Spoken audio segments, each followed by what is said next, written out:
All right, what's going on YouTube? Do a little update. A couple things have changed on the Jeep, and there's about to be a lot more changes coming. Haven't made a video in a while, so kind of want to make this more of a regular thing, get more serious about the YouTube.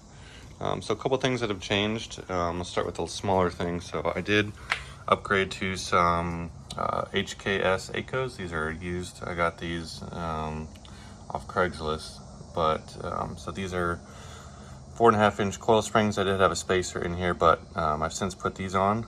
And the install was actually not that bad. Since this is a 2001, you do have to cut the bottom of the stock bump stop or the tube off and thread the hole and mount these. And it actually was a lot quicker than I thought. I was able to drop the axle down, and I think the whole process honestly took me like an hour and a half to do both sides. So these are used, but I love them so far, and adjustable height and stuff like that, so that's cool. One of the other smaller things that I did was I put on some rough country, and I know it's rough country, but these are Shaka relocation brackets. So I did get a little bit of height out of these. I think I got like 3/4 of an inch. These are rough country 2-inch or 1 to 2-inch adjustable shackles, and then these are Pro Comp leafs. So sitting at about 5 inches of lift in the back.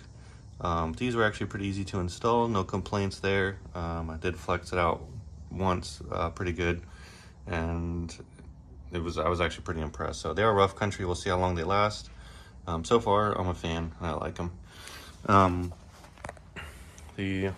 One of the bigger things that I did was this is an Iron Rock off-road rock link. It's their 3-link long arm.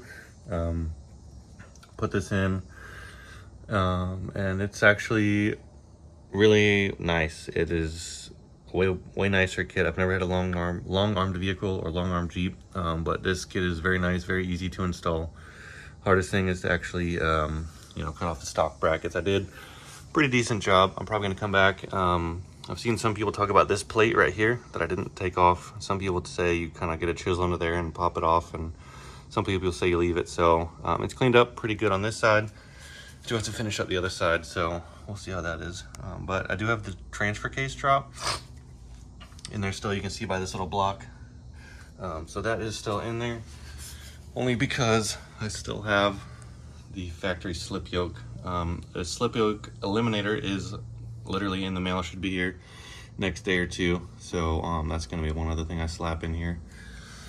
And I already have a drive shaft from Oliver's.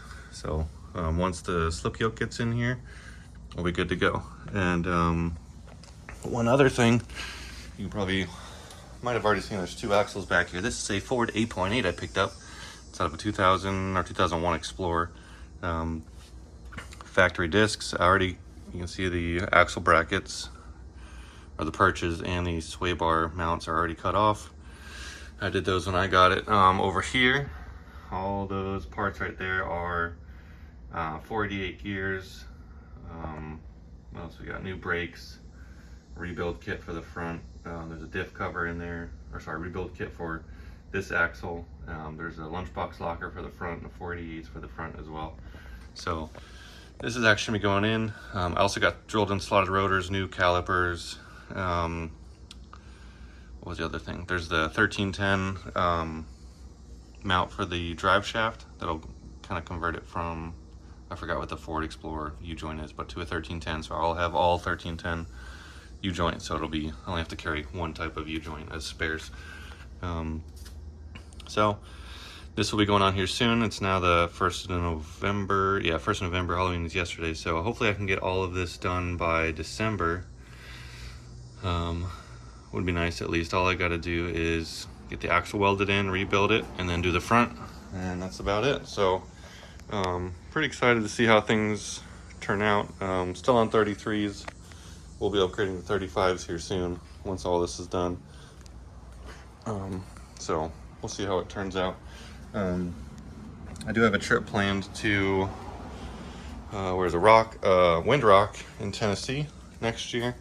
So being from Florida and never wheeled anywhere outside of the state of Florida or even in Brevard County, it's going to be quite an experience. So yeah, just a little update. I'll keep you guys kind of more updated. I want to do the axle build on video. The 3-link was pretty simple. I just took measurements beforehand and kind of based it off what their recommendations were, and kind of slapped it in there. Like I said, cutting off the factory control arm mounts right here in the front, whereas you know, the hardest thing, but that actually went pretty smooth as well. Cut off wheel and a grinder and a sawzall and a hammer essentially is all I used, and it was pretty easy. Yep, that's it. I'll keep you guys updated, and we'll see you on the next video and make some more progress. Hopefully we'll get some wheeling videos of this thing. All right, take it easy.